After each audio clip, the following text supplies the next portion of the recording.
ओइसन चीजे बारू केहू देखिनु हर जाई।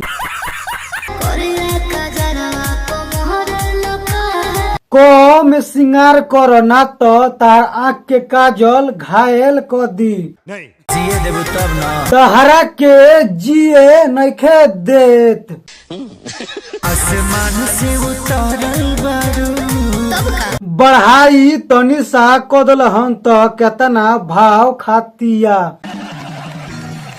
धरती पहाई का करलू धरती पर तारा जैसन छोरा के पागल करे ले। जब माथवा पट्टी का करलू जब माथवा पर टीका करे ले तो कथी के फीका करे ले। ए जाने चान के भी फीका करलू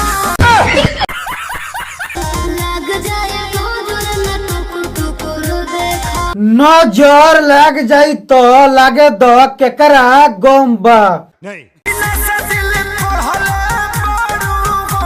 केतना कठोर लड़की बिया सीना से दिल काढ़ ले बिया। लइकन के बिगाड़ो तारू केतना झाड़ झूर के करेंट फैलेबू तो लइका बिगड़बे करियो सन।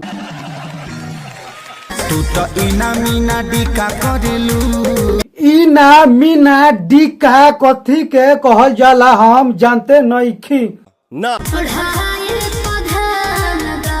ऊ कुछो करस तारा कथी करे के बा। तहारा काहे दिक्कत होता हो।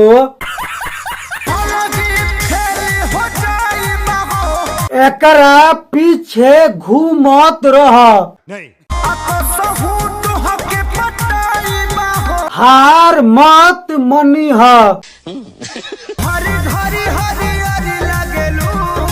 आगे बोलिए। सड़िया में परी लगती है तो करी बना के खा लो।